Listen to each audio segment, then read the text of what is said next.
¿Qué tal? ¿Cómo les va? Hoy tenemos el gusto de tener a Ángel Stepper con nosotros. Personalmente me cabe las generales de la ley porque es mi querida sobrina. Bioingeniera, doctora en neurociencia. En su momento, mejor promedio, un premio otorgado por la Academia Nacional de Ingeniería. Gran divulgadora de lo que, bueno, ya mucha gente ha bautizado en todo el mundo como la cerebra. Está actualmente residiendo en Chile y está unos días aquí en Santa Fe porque es nacida y criada aquí en Santa Fe. En segundos con Ángel Stepper aquí en Perfiles de Hoy.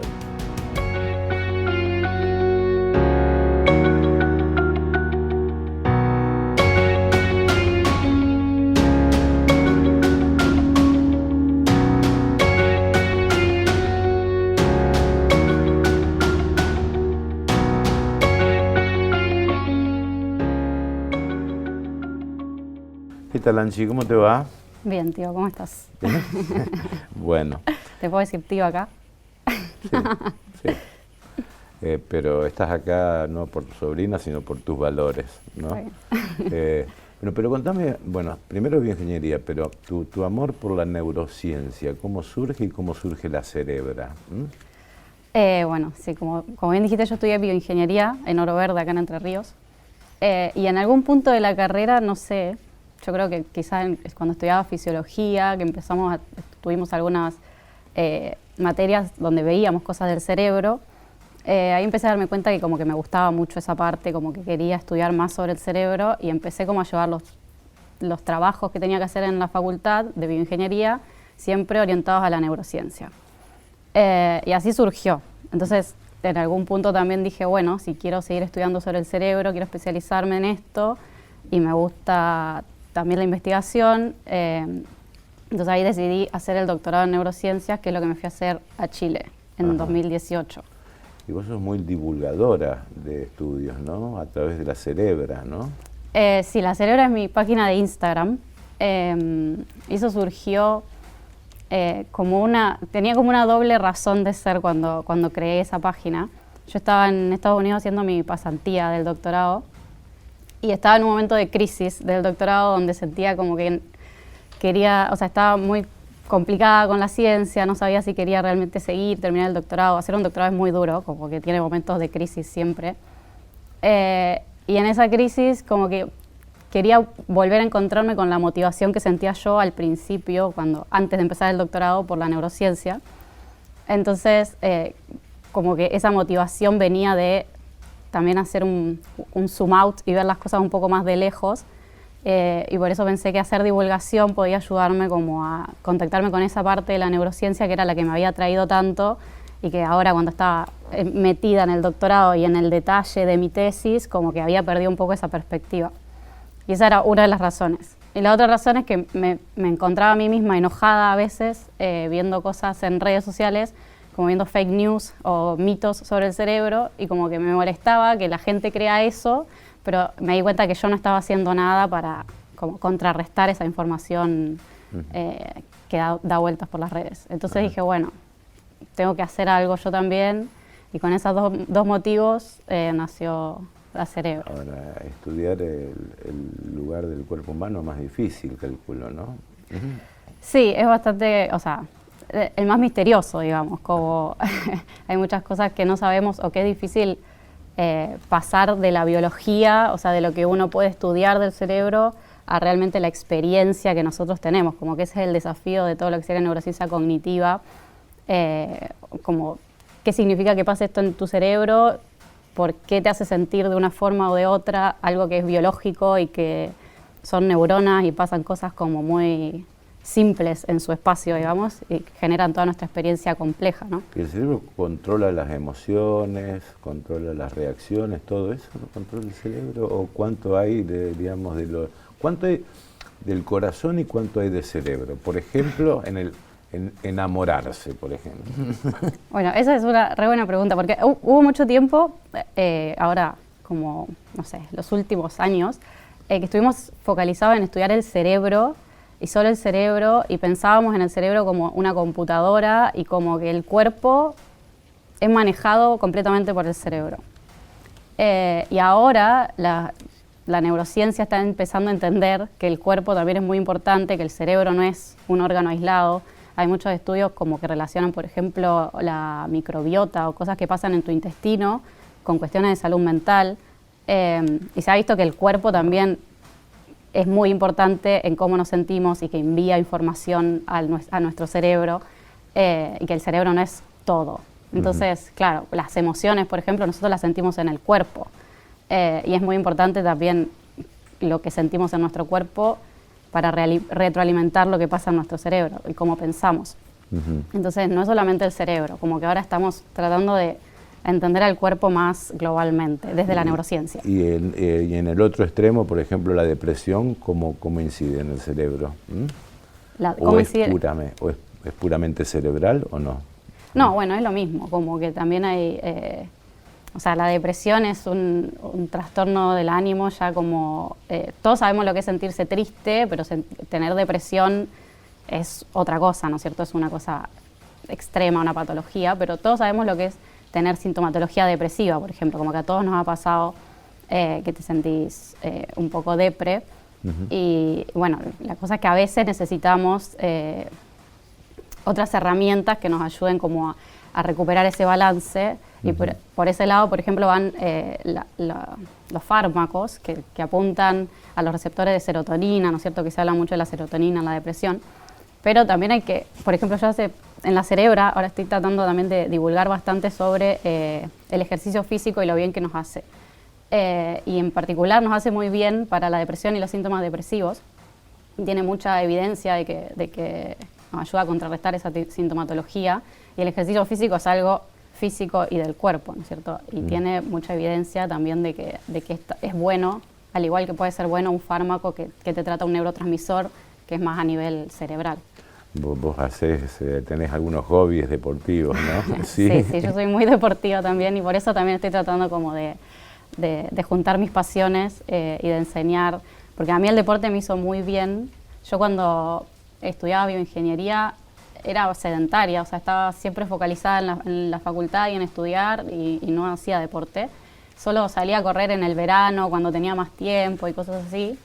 Pero en el doctorado, o sea, un tiempo antes de empezar el doctorado, agarré el hábito de entrenar todas las semanas, y en el doctorado me propuse no dejar ese hábito, y por más que estaba muy saturada a veces, me mantenía estudiando y yendo a entrenar al mismo ritmo.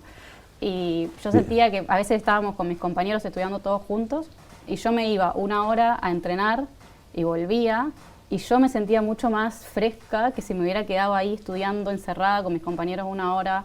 O sea que tiene mucho que ver la actividad física con la salud mental. Muchísimo, sí. ¿Sí? Muchísimo.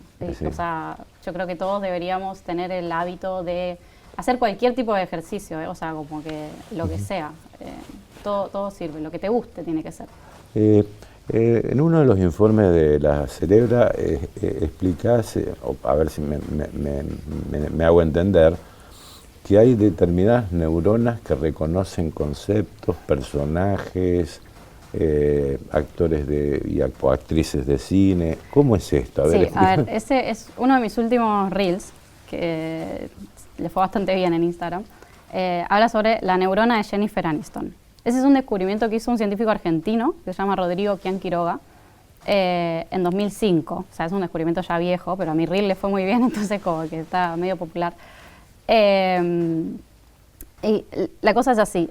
Este científico que trabajaba en Inglaterra, en Leicester, estaban trabajando con pacientes que tienen epilepsia refractaria a medicamentos, o sea que no se solucionan sus crisis convulsivas con medicación. Y a estos pacientes lo que se hace es tenerlos internados 1 semana más o menos con electrodos que están bajo su cráneo, o sea, implantados bajo su cráneo. Obviamente están hospitalizados, y eso se hace para detectar dónde inician sus crisis epilépticas, y después se les hace una cirugía y se les saca esa parte del cerebro para que puedan tener una vida sin tantas convulsiones. Ahora, estos científicos estaban trabajando con ese grupo de pacientes porque tener un electrodo implantado abajo del cráneo es algo a lo que generalmente no tenemos acceso en personas vivas y como que yo no puedo agarrarte a vos y decirte te voy a estudiar tu cerebro, te voy a implantar un electrodo en el cráneo porque obviamente es súper invasivo. Pero estos pacientes ya están en esa situación por una cuestión clínica y estos investigadores lo que hicieron fue aprovechar esa situación para hacer experimentos con estos pacientes. Y les empezaron a mostrar fotos de distintas cosas, cualquier cosa, y empezaron a estudiar qué pasaba con sus neuronas. Y la primera neurona que encontraron, con estas señales uno puede detectar neuronas únicas, o sea, como que puedo ver la señal de neuronas más o menos únicas. Y encontraron una neurona que se activaba o que disparaba cada vez que este paciente veía una imagen de Jennifer Aniston. Pero no era solamente una foto de Jennifer Aniston, sino que era cualquier foto de Jennifer Aniston, como que respondía a esa persona.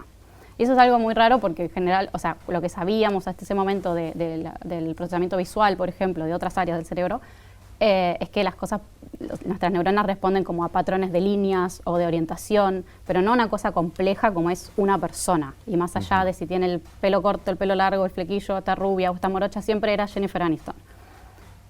Y esa fue la primera que encontraron, por eso le llamaron la neurona de Jennifer Aniston, pero después siguieron haciendo más experimentos y encontraron neuronas que respondían a otras personas y que también lo que vieron fue que, por ejemplo, había una neurona que respondía a Luke Skywalker, el personaje de Star Wars, y respondía no solamente al ver fotos del personaje, sino que también respondía cuando alguien decía Luke Skywalker, o sea, el nombre, y también respondía cuando la persona leía Luke Skywalker.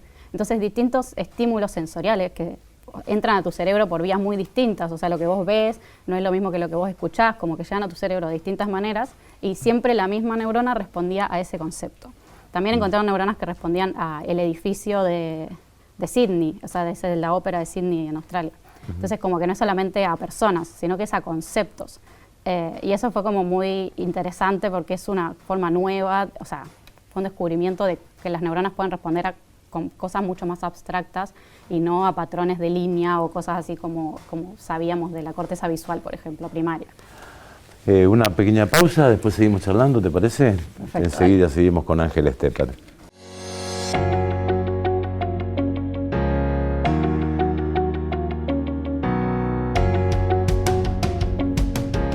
Bien, seguimos con Ángel Stepper, doctora en neurociencia, bioingeniera, bueno, y gran divulgadora a través de la Cerebra del funcionamiento misterioso, como dice ella, de nuestro principal órgano que es el cerebro, ¿no?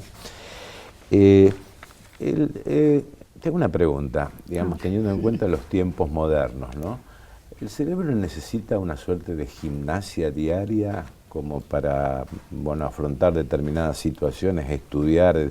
Digo porque la tecnología ha simplificado muchos razonamientos, ¿no? A través del celular, se ha simplificado mucho eso. ¿Necesita gimnasia el cerebro?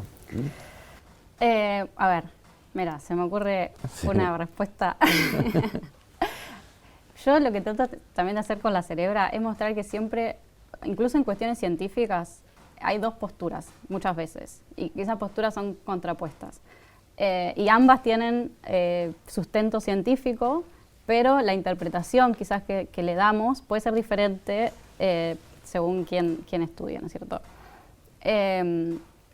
Y, por ejemplo, en esto que vos me preguntas, lo que se me viene a la mente es estas como gimnasia cognitiva, que a veces, o que siempre cuando uno está en redes sociales o jugando un jueguito en el celular, te aparece como este juego mejora tu IQ, los neurocientíficos recomiendan este juego para las personas, para no envejecer o cosas así. Entonces, ese tipo de juegos existe y hay una corriente científica que dice que hacer, no sé, crucigramas o no específicamente crucigramas, pero juegos de atención, memoria, mejora tus habilidades cognitivas. Pero también hay otra corriente que dice que en realidad hacer crucigramas mejora tu habilidad de hacer crucigramas, pero que eso no se transfiere directamente a tus habilidades de la vida. Entonces, lo más importante yo creo que es practicar en función de lo que uno va a hacer, o sea, de lo que uno quiere hacer. Y no practicar con tareas ficticias que se alejan mucho de, o sea, si vos querés ser bueno, no sé, jugando al ajedrez, jugá al ajedrez. No, o sea, sí puede mejorar tu lógica, hacer otras cosas, pero lo más importante es que practiques en esa tarea particular que querés hacer. Y eso pasa mucho cuando las personas que van como con un deterioro cognitivo por edad, como que es importante que mantengan las actividades que realmente les sirven para su vida cotidiana y que no se frustren en aprender o a resolver otros juegos solo por hacer ese juego, porque hay quienes dicen que solo mejorarías en ese juego y no necesariamente lo transferís a otras cosas. ¿Esto es un mito, es una realidad? ¿Las neuronas son finitas? O, digo, te hago esta pregunta porque, digamos, ¿qué pasa con la ingesta de drogas, determinados medicamentos? Es decir, ¿qué pasa eso en la cabeza? Son finitas en el sentido de que no son infinitas, ¿no? Sí. Claro. No hay, sí, o sea, las neuronas no son infinitas, eso está claro. Y hay, nosotros nacemos con muchas neuronas. Después, en la adolescencia, se da un proceso de poda neuronal, donde el cerebro como que se deshace de muchas neuronas que no sirven, de conexiones, y queda como el cerebro más consolidado después de la adolescencia. Y después no hay mucho, no nacen nuevas neuronas en nuestro cerebro, salvo en algunas áreas en las que sí se ha visto que existe la neurogénesis, como el hipocampo. Y de hecho, volviendo a lo que hablábamos del ejercicio, el ejercicio físico estimula también la neurogénesis, la generación de nuevas neuronas, pero esto no se da en todo el cerebro. O sea, en general las neuronas son finitas y se nos van muriendo y sí, o sea, vamos deteriorándonos. Y por ejemplo, yo no sé si es tu campo o no, pero ¿cómo juega el cerebro, por ejemplo, en el tema de las adicciones, por ejemplo, ¿no? ¿Cómo digamos? Porque hay gente que se recupera, hay gente que no. Bueno, eso del tema de la recuperación, yo algo que aprendí haciendo el doctorado es que en el cerebro es todo muy o sea, muy a nivel de individuo, como que hay muchas diferencias entre una persona y otra, y cuando nosotros hacemos estudios de neurociencia vemos o sea, lo que pasa a nivel de grupo, pero hay muchas cosas que todavía no se pueden transferir, o sea, la mayoría de las cosas todavía no se pueden transferir a que yo te agarre y te estudie tu cerebro y te diga algo particular sobre vos, porque dentro de lo que nosotros estudiamos hay mucha variabilidad y claro, cuando yo junto muchas personas se ve, hay un ejemplo muy claro de esto, es que, o sea, como trayéndolo más a la realidad, si yo te pregunto quiénes son más altos, los alemanes o los argentinos, quizás los alemanes son más altos, no sé, bueno. Pero en general, o quiénes tienen el pelo más largo, los hombres o las mujeres, no me gusta ser tan binaria, pero voy a decir las mujeres, pero obviamente puedes encontrar una mujer que tenga el pelo corto y un hombre que tenga pelo largo, y no significa nada respecto de su género. Entonces lo mismo pasa con el cerebro, pero muchas cuestiones que se dan a nivel individual. Pero en las drogas nosotros sabemos, o sea, que hay muchas drogas que actúan sobre el sistema dopaminérgico, sobre la famosa dopamina, que también hay mucho meme como relacionado a que la dopamina es como súper buena y la dopamina está involucrada no solamente en el placer, que es lo que más se conoce y por eso se habla de eso en redes, sino sobre todo en la motivación, en eso como que te hace querer algo, y ese querer algo es lo que uno siente cuando tiene una adicción, porque la mayoría de las drogas o muchas de las drogas actúan sobre este sistema haciendo que liberes mucha dopamina y tu cerebro quiere siempre dopamina, entonces cuando no tenés la droga, tu cerebro sabe que esa droga te dio mucha dopamina y entonces te genera esa motivación, esa urgencia por buscar algo, y por ese lado van las cosas. Pero ahora, a nivel individual, ¿por qué uno se recupera, por qué otro no? Es difícil. Hablando de diferencias, altos, bajos, ¿hay diferencias entre el cerebro de la mujer y el cerebro del hombre? ¿Es un mito también esto también o es una realidad?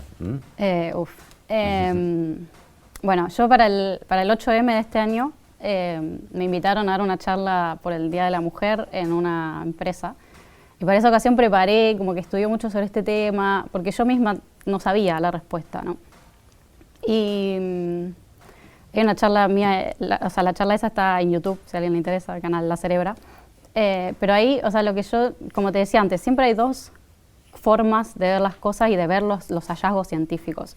Porque uno puede encontrar diferencias en el cerebro del hombre y la mujer, pero después cabe preguntarse, ¿eso es causa o consecuencia? ¿No? Como, ¿es porque somos diferentes biológicamente o es porque igualmente en la sociedad en la que estamos insertas estamos teniendo distintas experiencias por cuestiones culturales que también condicionamiento. Que también, porque nuestro cerebro es plástico, eso sí, o sea, no tenemos nuevas neuronas, pero sí que nuestro cerebro es súper plástico y todo lo que pasa va generando nuevas conexiones. O sea, las neuronas no son lo único importante, sino que más importante es cómo se conectan unas con otras. Y eso va cambiando todo el tiempo con todas las experiencias que nosotros tenemos. Por eso, si uno empieza a hacer ejercicio, empieza a entender mejor los movimientos que hace con el tiempo, como que va adaptándose. Esas son todas nuevas conexiones o refuerzos en conexiones que ya existían que se van dando en las neuronas.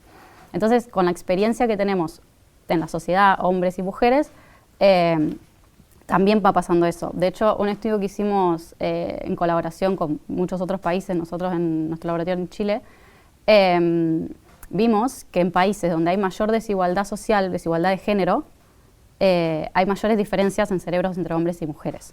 Eso nos zanja. ¿Científicamente es así? Científicamente, o sea, es la estadística. Donde hay mayor discriminación, violencia de género, discriminación de género, hay más diferencia entre nosotros usamos un índice, bueno, no me acuerdo exactamente, pero usamos un índice de inequidad de género que tenía en cuenta cuestiones económicas, de acceso a la salud, de cargos de poder, todo a nivel país, ¿no es cierto? Y hicimos una estadística comparando cerebros de estudios que tenían de distintos países, como que hicimos una recolección de los datos y comparamos para cada país hombre versus mujer y nos fijamos si eso se relacionaba con la diferencia entre países de inequidad de género. Entonces vimos en los países que tienen mayor inequidad de género, los cerebros de hombre y mujer están más separados, donde hay menos inequidad de género se parecen más. No todo a nivel global cerebro, sino en algunas áreas específicas, pero sí. Entonces ahí hay un condicionamiento cultural entre el cerebro del hombre y la mujer, depende de cuestiones sociales, culturales, etcétera, ¿no? O sea, obviamente un estudio y hecho así, como juntando estudios de otros lados, no zanja la discusión de si es biológico o adquirido, pero sí muestra que lo adquirido también importa, como puede haber otras diferencias que sean biológicas por cuestiones hormonales y también puede haber diferencias que son debidas al ambiente.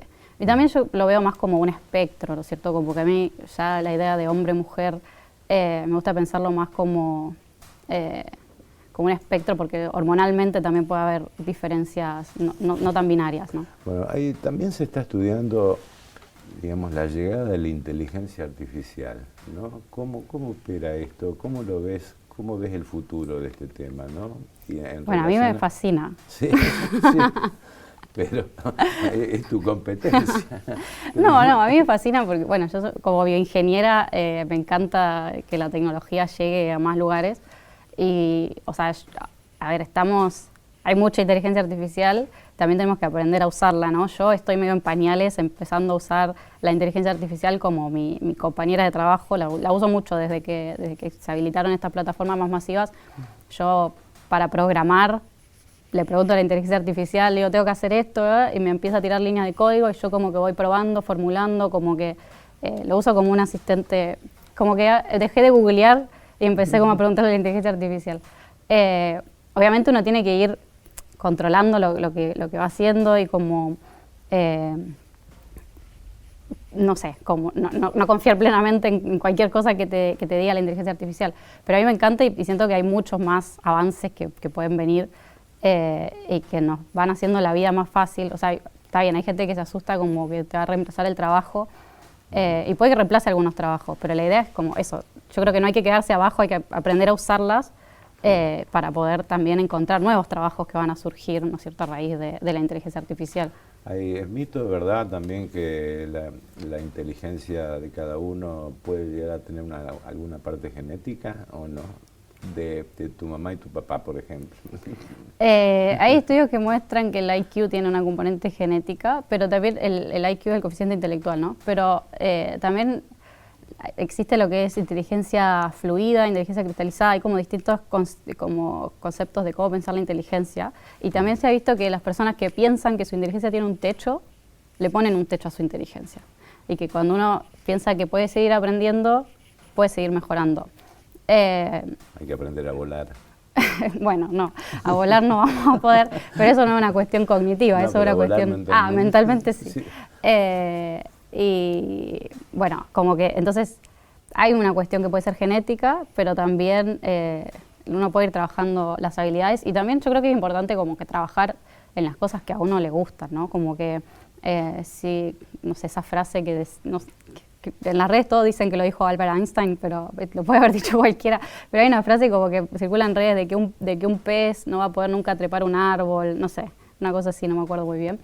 Pero es justamente eso, como que uno tiene que trabajar en la inteligencia que le guste y que le despierta interés. Como que si a mí me ponen a estudiar historia, yo soy muy mala para la historia, para las ciencias sociales, la geografía, me cuesta mucho, me olvido los años, los nombres. Pero para la matemática y la biología soy buenísima. Entonces como que también depende de qué uno quiere, qué inteligencia. ¿Vas a seguir en Chile? Sí, por el momento sí, es una pregunta que estoy trabajando conmigo misma, pero por el momento estoy muy bien, como estoy trabajando, yo terminé el doctorado el año pasado, llevo un año postdoctorado en Chile, haciendo un postdoctorado justamente, trabajando en investigación, y es algo que me planteo mucho, porque en la academia como que el camino sería irme a hacer un postdoctorado afuera, a otro país, y después ya asentarme yo misma como investigadora y como tener mi propio laboratorio, mi propio grupo de estudiantes, investigadores que trabajen como en mi línea de investigación. Pero la verdad que todavía como que no me veo tan ahí, y por eso estoy también explorando un poco más la divulgación, como viendo qué cosas me hace sentir realmente como satisfecha y no como dejarme llevar por el camino que debería llevar, sino tratar de encontrar algo que me guste, bueno, en línea de lo que te decía antes, como que me haga sentir bien más allá de tener estabilidad laboral y económica, algo que me haga sentir como bien. Muchas gracias, Angie. De nada, un gusto. Bueno, Ángel Stepper pasó con nosotros, gracias Maggie, muchas gracias Rodri por acompañarnos en la producción. Nos despedimos, hasta nuestro próximo encuentro.